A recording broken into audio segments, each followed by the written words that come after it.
7 रागों के 7 रंगों से इन्होंने होली खेली। एक बार फिर तालियां इनके लिए। 7 रंग 7 राग। होली के दिन शंखचूड़ नाम का एक राक्षस आया, गोपियों को चुरा के ले जा रहा था। भगवान ने उसका उद्धार किया। सुखदेव जी महाराज कहते हैं भगवान ने अरिष्टासुर का उद्धार किया, बैल बन करके आया था। बृहस्पति का शिष्य था वर्तंतु। एक बार गुरु के आगे पैर फैला करके बैठ गया तो गुरु बृहस्पति ने श्राप दिया, बैल की तरह पैर फैला करके बैठ। जब बैल हो उद्धार कैसे होगा? श्री कृष्ण उद्धार किया। तो बैल बन करके अरिष्टासुर आया, भगवान ने उसका उद्धार किया। इधर नारद जी कंस के पास गए। नारद जी ने कहा यशोदायाम सुताम कन्या देवक्या कृष्णमेव च रामं च रोहिणी पुत्रं वसुदेवेन संयता। अरे महाराज, कन्या तो देवकी की थी, कन्या तो यशोदा की थी, लाला देवकी का है। तुमने गलत समझ लिया। देवकी ने उस रात कन्या पैदा नहीं की थी, देवकी के गर्भ से तो लाला हुआ था और यशोदा के गर्भ से कन्या हुई। बदल बदल हो गई। बोले मतलब तुम समझ लो, तुम्हारा काल कौन है?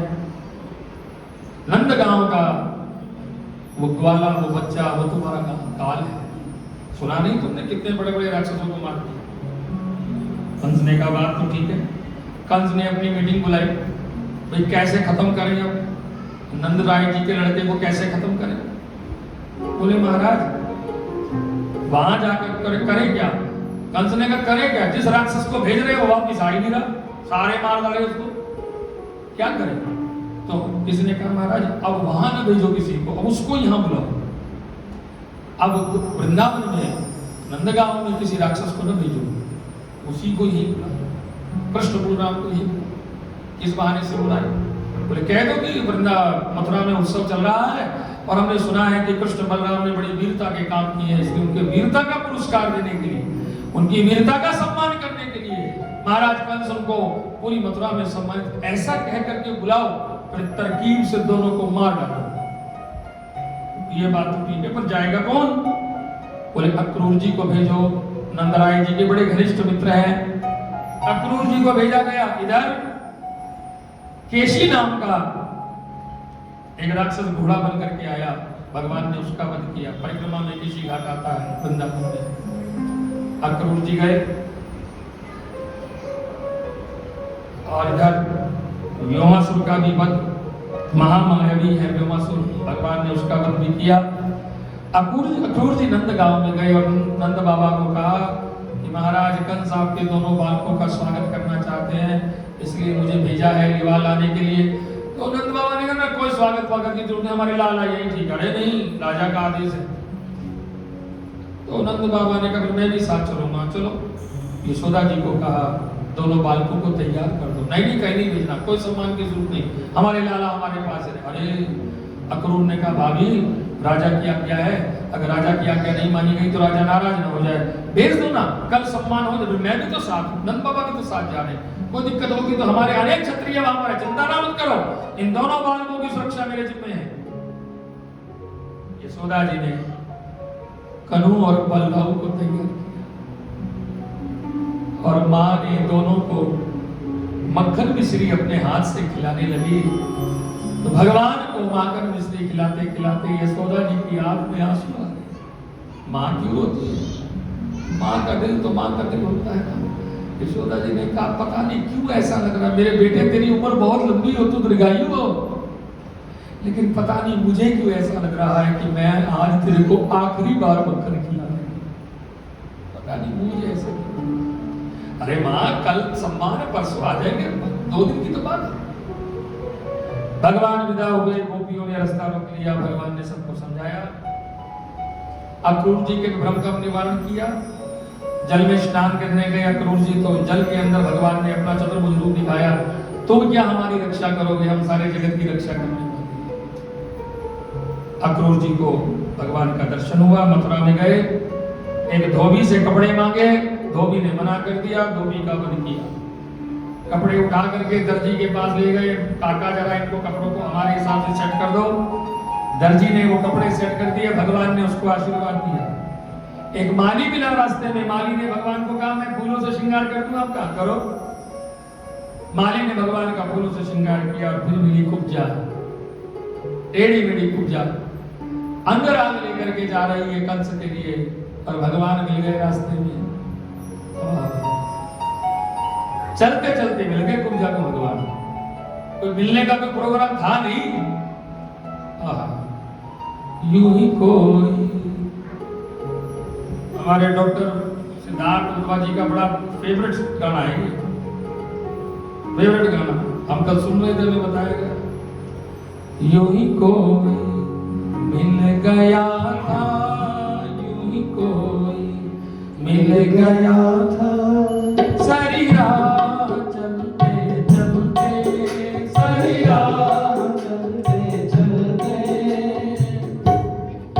यूं ही कोई मिल गया था, यूं ही कोई मिल गया था, सारी राह चलते चलते, सारी राह चलते चलते, की थम के रह गई है, की थम के रह गई है मेरी आँख चलते चलते, मेरी आँख चलते चलते, यूं ही कोई मिल गया था, यूं ही कोई मिल गया था।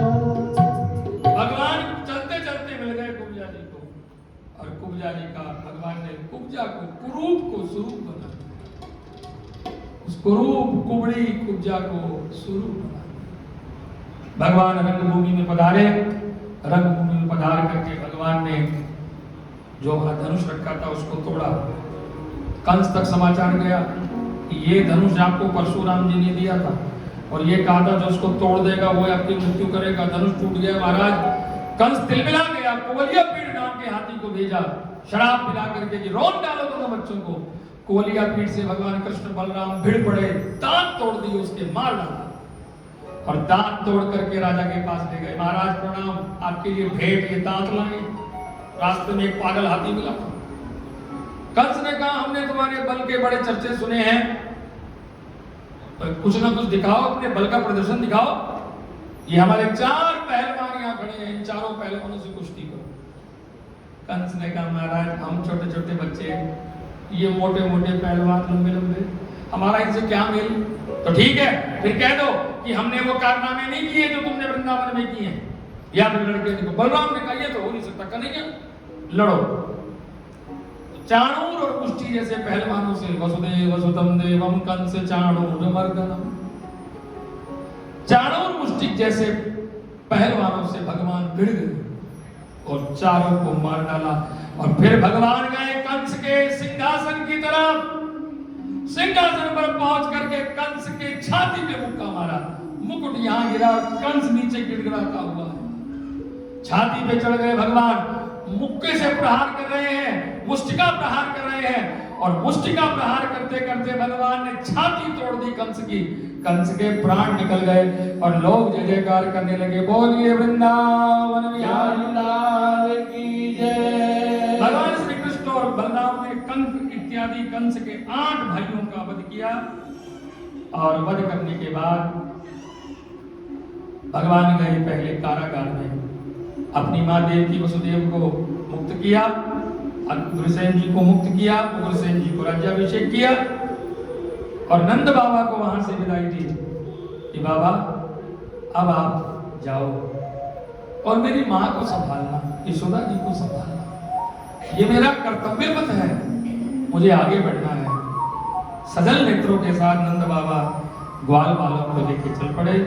वसुदेव और देवकी को अपना पुत्र मिल गया, आनंद हो गया। सुदेव जी ने गुरुदेव गर्ग मुनि को बुला करके भगवान श्री कृष्ण का यज्ञोपवीत संस्कार कराया, और तय हुआ कि इन दोनों को पढ़ने के लिए कहीं भेजो, हमारे छोरे पढ़ेंगे का।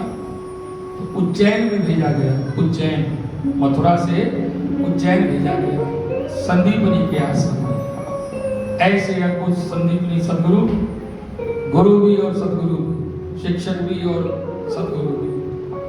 आज 6:30 बज गए, ठीक। आज 5 सितंबर है।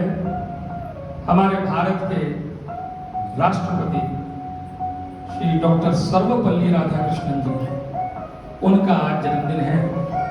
महान शिक्षक हैं, इसलिए उन्हीं के नाम पे उनके जन्मदिन को टीचर्स डे के रूप में मनाया जाता है। तो हम लगभग बहुत पुराने समय से, आज से नहीं, शायद ये 25वां या 30वां कार्यक्रम होगा। अगर हम 5 सितंबर को कहीं बाहर होते हैं, आश्रम में होते हैं तो आश्रम में लगभग बाहर ही होते हैं, तो जब 5 सितंबर को बाहर होते हैं तो जहां होते हैं वहां के कुछ शिक्षकों को सम्मानित करके उनको सम्मानित करते हैं। ये सम्मान का कार्यक्रम हमारे आश्रम की ओर से रहता है। अमरधाम श्री हरिमंदिर फरूखनगर, उसकी ओर से ये सम्मान समारोह है। कल बड़े महाराज जी को हमने सूचना दे दी थी कि इस प्रकार से अमरधाम श्री हरिमंदिर की ओर से ये सम्मान समारोह रहेगा। महाराज ने स्वीकृति दी, तो हमारे पास भी फिर मैंने डॉक्टर साहब को निवेदन किया कि हमें कुछ अध्यापकों के आप नाम दो। तो अध्यापकों के नाम आए, मैं बारी बारी उनको बुला रहा हूँ। भाई लाओ भाई, कहाँ है? बारी बारी मैं उनको बुला रहा हूँ, वो इधर से अंदर आ जाएंगे यहाँ से, ताकि हम उनका एक चित्र भी ले सकें, एक स्मृति चित्र भी ले सकें, और एक एक करके सबको बुलाएंगे। शिक्षकों का आज दिवस है और ऐसे में शिक्षकों का सम्मान दरअसल समाज का सम्मान है, क्योंकि शिक्षक जो होते हैं वो समाज को उजाला देते हैं, समाज का मार्गदर्शन करते हैं। तो उसी क्रम में आज टीचर्स डे के दिन, शिक्षक दिवस के दिन पर हम शिक्षकों का सम्मान कर रहे हैं। ये सम्मान अमरधाम श्री हरिमंदिर फरूखनगर की ओर से है।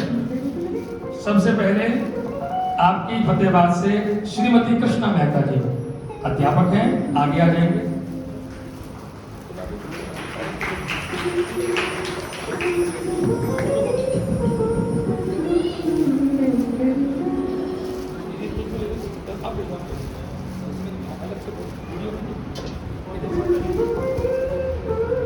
आपके ही शहर के शिक्षकों का सम्मान हो और आपकी तालियां कमजोर हो।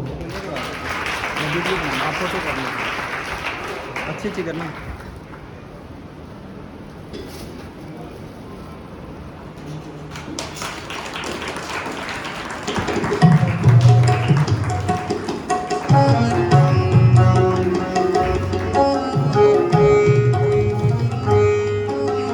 श्रीमती शशि मधवा जी, श्रीमती शशि मधवा जी।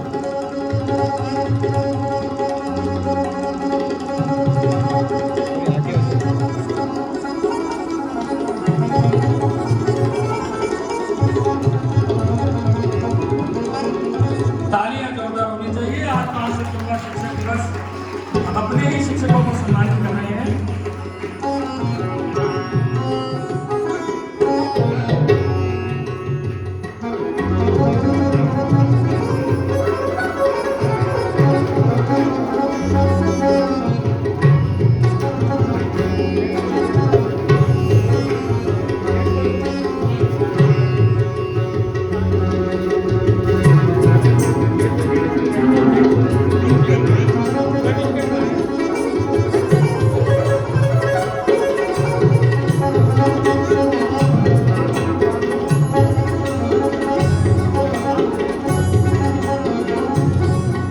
शिक्षकों में श्री अरुण कुमार जी,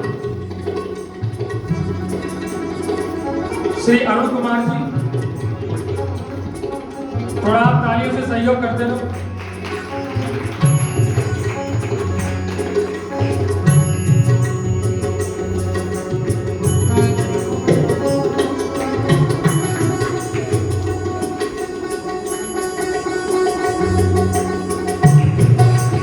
श्री रविंद्र कुमार जी,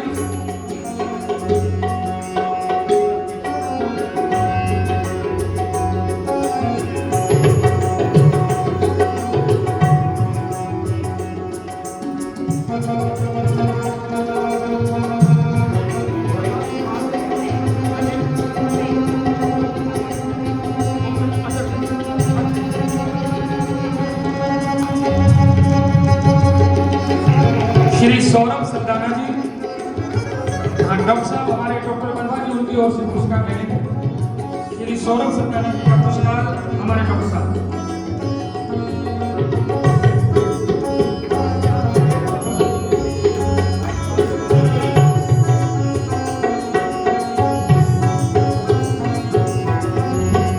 और दो शिक्षक तो हमारे घर के ही हैं, श्री आकाश कुमार नारंग। जोरदार तालियां होनी चाहिए इतनी व्यवस्था में लेकर हुए।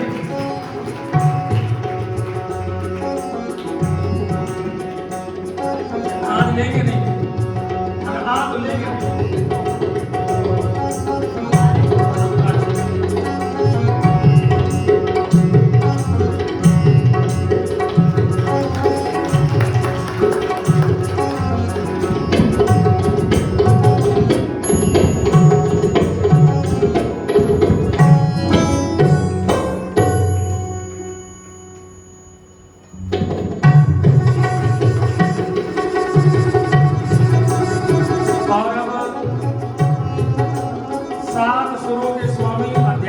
श्री नितिन शर्मा जी जो तबले पर बहुत सुंदर संगीत कर रहे हैं, आप भी अध्यापक हैं, आपको कैसे बताइए सरकार है, आप भी तो विद्यालय में अध्यापक है संगीत के, जोरदार तालियां होनी चाहिए।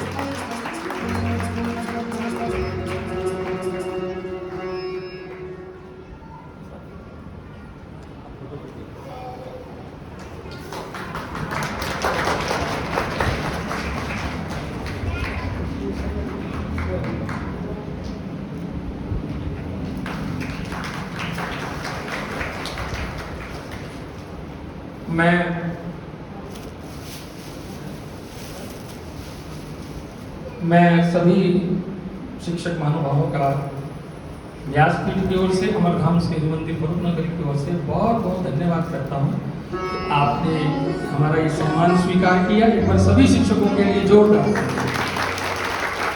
और अभी किसी के साथ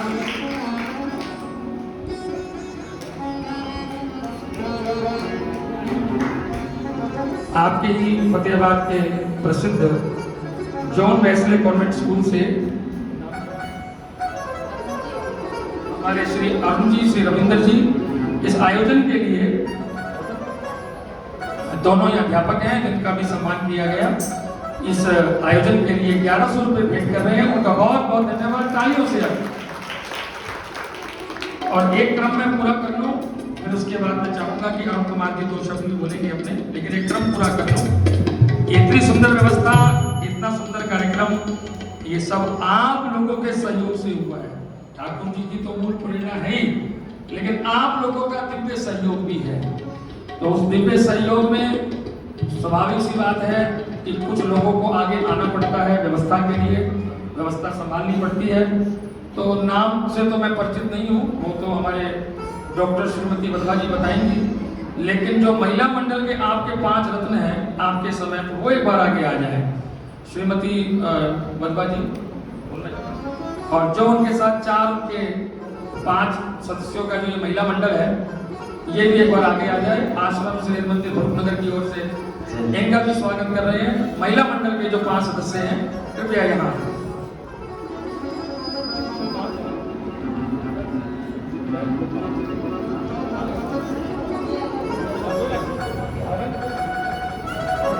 महिला मंडल के 5 सदस्य एक एक करके यहाँ आ जाए।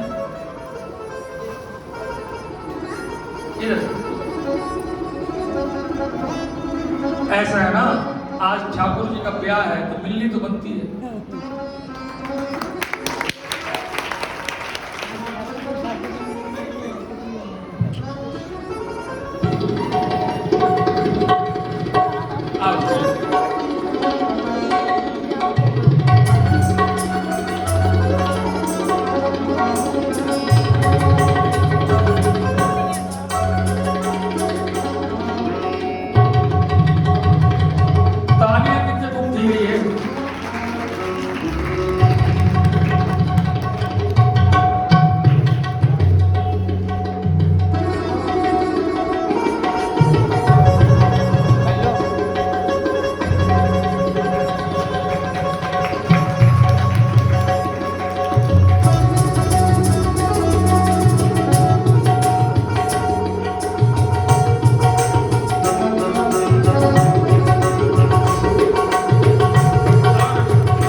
अरुण कुमार जी को निवेदन कर रहा हूँ केवल 2 मिनट के लिए, क्योंकि कथा का प्रभाव थोड़ा ज्यादा है, 2 मिनट के लिए अपने हार्दिक आभार, क्योंकि शिक्षक दिवस में समस्त शिक्षकों की ओर से आप 2 मिनट के लिए बोलेंगे।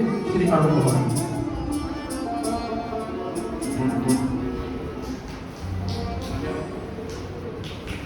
धन्यवाद स्वामी जी। स्वामी उमानंद जी महाराज ने हमें इस लायक समझा कि हमें आज ये जो मौका है टीचर्स डे का, ये वैसे ही खास है, लेकिन हमारे लिए बहुत सौभाग्यशाली हो गया है, क्योंकि शिक्षक ही समाज का निर्माता है। निश्चित तौर पर ये बात बिल्कुल सही है। स्वामी जी महाराज जो भी वचन बोल रहे हैं, अगर हमें वो समझ आ रहे हैं, हम सुन पा रहे हैं और समझ रहे हैं, वो सब हमारे शिक्षकों की बदौलत है। तो ये निश्चित तौर पे बड़ा ही सौभाग्यशाली दिन है आज के दिन।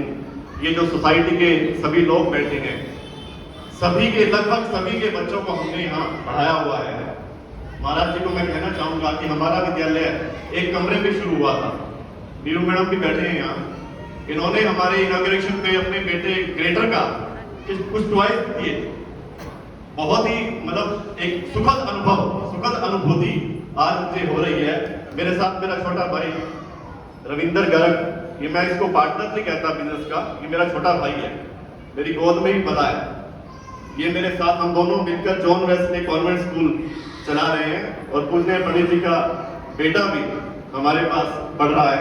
और सोसाइटी के आप जितने भी मेंबर्स हैं और जितने भी यहाँ इस भागवत को सुन पा रहे हैं, लगभग सभी के बच्चों को हमने अपने स्कूल में पढ़ाया है। और निश्चित तौर पर बहुत ही सुखद अनुभव, क्योंकि अध्यापक ही एक ऐसा प्रोफेशन है जिससे सारे प्रोफेशन निकलते हैं। एक कोई डीसी बनता है, कोई एसपी बनता है, कोई राष्ट्रपति बनता है, कोई प्रधानमंत्री बनता है। निश्चित तौर पर अपने गुरुओं का सम्मान करता है और करता रहेगा जब तक ये पृथ्वी है। ये ऐसे ही, और खास तौर पर भारत की ये परंपरा रही है। और निश्चित तौर पर बड़ा ही सौभाग्यशाली दिन मैं दोबारा कहूंगा कि पूजनीय महाराज जी के चरणों में कोटि कोटि वंदन, अभिनंदन इस बात के लिए कि हमें इस लायक समझा, और आज का दिन निश्चित तौर पर बहुत ही सौभाग्यशाली। धन्यवाद। जय श्री कृष्ण। मैं कहूँगा मेरे छोटा भाई रविंदर गर्ग भी 2 मिनट लेगा। करता करे न कर सके पर गुरु किए सब होए, सात द्वीप नौखंड में गुरु से बड़ा न कोई। देखिए आप सभी माताएं बहनें, आप लोगों के सामने ही शायद हम बड़े हुए हैं, और आप लोगों के सामने ही स्कूल का प्रारंभ हुआ, जैसे कि बड़े भाई ने बताया। हम हमेशा हमारे बच्चों को भी एक ही बात बताते हैं। आज शिक्षक दिवस पर भी हमारे विद्यालय की सुबह प्रार्थना सभा में जब हमने आज अपना भाषण प्रारंभ किया, तो पहली बात हम बच्चों को यही बताते हैं कि बच्चों, पहला गुरु माँ बाप होते हैं। माँ बाप बच्चों को बोलना सिखाते हैं, लेकिन कब और क्या कैसे बोलना है कि गुरु सिखाता है। माँ बाप बच्चे को चलना सिखाते हैं, पर चलकर जाना कहाँ है ये गुरु बताते हैं। तो आज शिक्षक दिवस पर हम जॉन वेस्ले स्कूल के संचालकों को इस लायक समझा गया, हमारी ही समाज ने, हमारे ही सोसाइटी ने, कि यहाँ आकर शिरोमणि संत श्री उमानंद जी से हमारा सम्मान करवाया। तहे दिल से हम हमारे इस परिवार के आभारी रहेंगे। धन्यवाद। 2 शब्द मैं भी बोल दूंगा, आप दोनों एक मैं बीच में थोड़ा सा ध्यान डाल रहा हूँ। आज के दिन मुझे मेरे दादाजी श्री नारायण दास रायकोत्रा जी की याद आ रही है, क्योंकि इस संस्था से वो बहुत ही तहे दिल से जुड़े हुए थे, और अपने अंतिम दिनों में भी वो कैशियर थे, और बहुत ही थोड़ा समय रह गया था तब उन्होंने गीता ट्रस्ट के सभी मेंबर्स को बुलाकर सारा हिसाब किताब करवाया था। और बहुत ही बड़ा योगदान उनका गीता धर्मशाला में है। आज भी उनका समाज सेवियों में बहुत ही ऊंचा नाम है। तो मैं उनका नाम लेकर भी संबोधित करना चाहता था कि आज उनकी आत्मा भी कहीं ना कहीं बहुत खुश हो रही होगी कि हम आप से सम्मानित हो पा रहे हैं। धन्यवाद। एक जगह कहीं कोई कार्यक्रम चल रहा था, मुझे सत्संग का कार्यक्रम चल रहा था, तो बहुत से लोग आए हुए थे। सत्संग मेरे द्वारा था। जैसे सत्संग विश्राम हो तो प्राय जैसे लोग प्रणाम करने के लिए आते हैं, तो सब लोग प्रणाम करने के लिए आ रहे थे। तो स्वाभाविक है, एक संत को देख करके सब लोग चरण वंदना करते हैं। सब लोग प्रणाम कर रहे थे, हम नजर झुकाए बैठे हुए थे। इतने में एक व्यक्ति आया और उसने प्रणाम किया, तो मैंने उनके दोनों हाथ पकड़ लिए। मैं नहीं, आप प्रणाम नहीं कर सकते, आप प्रणाम नहीं कर सकते। मैंने कहा स्वामी जी मेरे से क्या गलती हो गई, क्या मैं प्रणाम करने के लायक नहीं हूँ? मैंने कहा नहीं, आप प्रणाम करने करने के लायक नहीं, मैं प्रणाम लेने के लायक नहीं हूँ। बोले क्यों? मैंने कहा जिस स्कूल में मैंने +2 की थी उस स्कूल के आप प्रिंसिपल हो, आप स्कूल के प्रिंसिपल रहे हो, इसलिए मैं आपसे चरण स्पर्श नहीं करा सकता। और फिर एक जो अद्भुत चीज जो भी आपने चर्चा की, भिवानी का मानव स्कूल है, मैं नाम नहीं ले सकता तो किसी कारणों से, तो मानव स्कूल है, तो उनकी जब अगले साल मैगजीन छपी, एडिटोरियल में प्रिंसिपल साहब ने लिखा एडिटोरियल में कि हमारे स्कूल से पढ़े हुए बहुत से बच्चे IAS बने हैं, बहुत से बच्चे साइंटिस्ट बने हैं, बहुत से बच्चे डॉक्टर बने हैं, CA बने हैं, संत तो केवल एक ही बने। उन पलों को याद करता हूं साहब, मैं तो आपका, और अब आप दोनों संचालक खड़े तो मैं भी अपनी एप्लीकेशन दे दूं, मैं भी इकोनॉमिक्स और लिटरेचर से PhD हूं, कोई सीट हो तो देखना। मैं भी अपनी एप्लीकेशन सीट एक नहीं, 2 है। जय जय। फिर ये दोनों कहेंगे आप बैठो सीट पे, हम नीचे बैठते हैं। जय, बहुत बहुत धन्यवाद सभी का। एक गीत गुनगुना ले, उसके बाद हम, अच्छा वो 1100 की दान राशि नहीं थी स्कूल की ओर से, 2100 की दान राशि है, देखो जोरदार तालियां और 2 पंक्तियां गुनगुनाते हुए फिर हम इसको आगे करें। जय जय।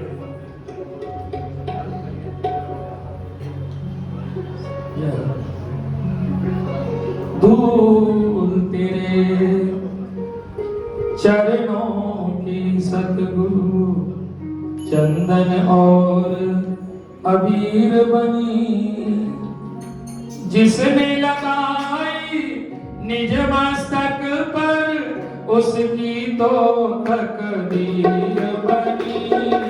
दूर तेरे चरणों की चंदन और अबीर बनी, जिसने लगाई निज मस्तक पर उसकी तो तकदीर बनी। दूर तेरे चरणों की चरण धूलि से बढ़कर जग में वस्तु कोई अनमोल नहीं। चरण धूलि से बढ़कर जग में वस्तु कोई अनमोल नहीं। हर वस्तु का मोल है लेकिन इस वस्तु का मोल नहीं। दूर तेरे चरणों की सतगुरु चंदन और अबीर बनी, जिसने लगाई निज मस्तक पर उसकी तो तकदीर बनी। सतगुरु धूल तेरे चरणों। उज्जैन के गुरुकुल में महर्षि संदीपनी के आश्रम में भगवान अपने भैया के साथ पढ़ रहे हैं। अनेक बाल सखाए, उनमें से प्रिय बाल सखाए सुदामा, भगवान की विद्या पूरी हुई, गुरु दक्षिणा का समय आया तो भगवान ने गुरुदेव से पूछा कि आपको मैं क्या गुरु दक्षिणा दूं? गुरुदेव ने कहा तुम्हारे जैसा छात्र मिल गया, साक्षात भगवान को मैंने पढ़ा दिया, इससे बड़ी मुझे गुरु दक्षिणा कुछ नहीं चाहिए। यही देखिए अरुण जी, बहुत समय के बाद जब कोई अनजाना व्यक्ति, हम कहीं जा रहे हो और अनजाना व्यक्ति कोई एकदम से हमें रोक करके हमारे पैर छू ले और हम पूछे कि भाई तुम कौन, मैंने पहचाना नहीं, और वो कहे कि हम आपके स्कूल से पढ़े हुए हैं, तो उस समय शिक्षक की छाती छाता हो जाती है। शिक्षक की छाती फूल करके छाता हो। हमारे तरफ से कई स्टूडेंट हैं क्योंकि बहुत समय तक स्कूलों कॉलेज में पढ़ाया, ऐसे बहुत से विद्यार्थी पढ़ा के भूल गए, कहीं मिल जाते हैं, गुरु जी याद करो हम आपके स्टूडेंट, हमें आपकी वो बातें याद आती हैं। आप कहते थे भाई ऐसा बनो कि सामने वाले की टोपी गिरनी चाहिए कि मेरा बड़ा प्रसिद्ध वाक्य था विद्यार्थियों को, ऐसा बनो कि सामने वाले की टोपी, पहले लोग टोपी पहनते थे, ऐसा बनो कि सामने वाले की टोपी गिरनी चाहिए। बोले मतलब, बोले या तो अपना चरित्र इतना ऊंचा करो कि सामने वाला देखे अच्छा टोपी गिर जाए, इतना चरित्र ऊंचा करो कि सामने वाला देखे इतनी ऊंचाई टोपी गिर जाए, या फिर इतनी नीचता में न जाना पड़े तो लोगों को सिर झुका के बोलना पड़े ओहो, और फिर टोपी गिर जाए। जीवन की ऊंचाई। तो शिक्षक दिवस का ये कार्यक्रम, गुरुदेव ने कहा कि मुझे तो कोई जरूरत नहीं है गुरुदक्षिणा की, तुम्हारी गुरु माँ से पूछ लो। तो गुरु माँ के पास गए, भगवान देख करके रो पड़ी, छाती से लगाया भगवान को जोर जोर से। क्या हुआ गुरु माँ? बोले कि अब तुम जा रहे हो तो मुझे माँ बेटे जैसा दुलार कौन देगा? तब बताया गुरु माँ ने कि मेरा एक बेटा था, समुद्र में डूब करके मर गया था, उसके दुख में मैं बहुत दुखी थी, पर जब से तुम आए हो तो तुम मुझे अपने बेटे की तरह ही लगते हो, मैं भूल गई उसको। अब तुम जा रहे हो तो फिर वही अकेलापन रह जाएगा। भगवान ने विचार किया कि इनका पुत्र लाना चाहिए। भगवान बलराम के साथ सागर के तट पे गए, सागर से पुत्र मांगा, सागर ने कहा पुत्र तो यमलोक में है। यमलोक में जाकर के यमराज से आत्मा मांगी, भगवान ने शरीर बनाया और शरीर में उसके पुत्र की, गुरु के पुत्र की आत्मा को विराजमान करके शरीर को भगवान लेके आए, अपनी गुरु माँ के हाथों सौंप दिया। इससे बड़ी गुरुदक्षिणा और क्या हो सकती? भगवान मथुरा में है, उसी प्रसंग में भगवान उद्धव जी को भेजते हैं, गोपियों को जाकर के समझाओ, उनकी कुछ खबर लेकर के आओ। उद्धव जी गए तो थे समझाने के लिए, लेकिन समझ करके आ गए। क्या समझ करके आ गए? कि ये तो प्रेम की बात है, बंदगी तेरे बस की नहीं है,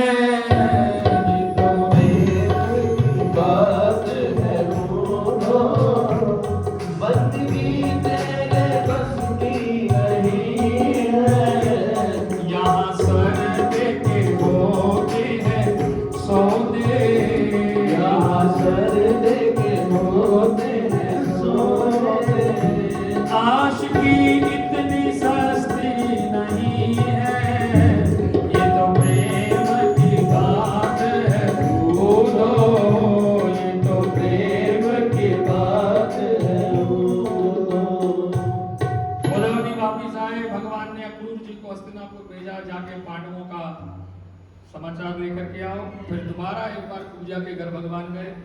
सुखदेव जी महाराज कहते हैं अस्ति प्राप्तिश्च कंसस्य महिष्यो भरतश्रवा मृते भरतारि दुखाते यतो संवृत ग्रहान। बोले कि कंस की दो पत्नियां थी, अस्ति और प्राप्ति, दोनों जरासंध की बेटियां थी।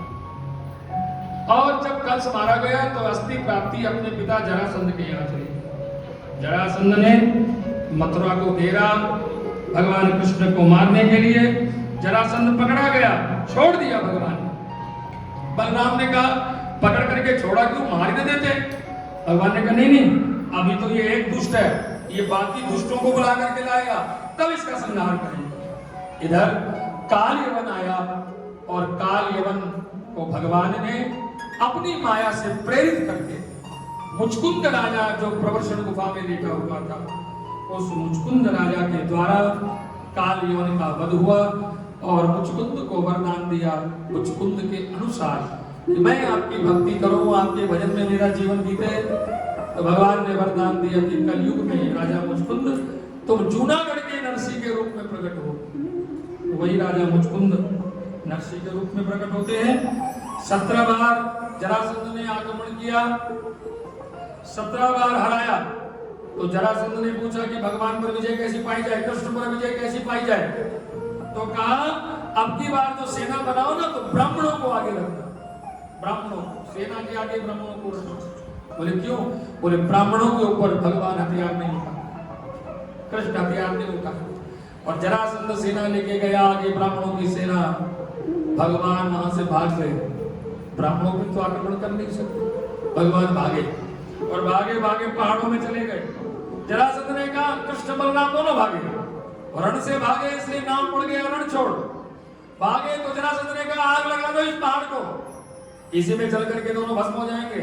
पहाड़ को आग लगा दी गई। भगवान कृष्ण बलराम पहाड़ पर है। जरासंध तो गया हंसते हुए। भगवान ने बादलों को आदेश किया, बारिश हुई, सारी की सारी अग्नि शांत हो गई। कृष्ण बलराम दोनों द्वारिका में आ गए।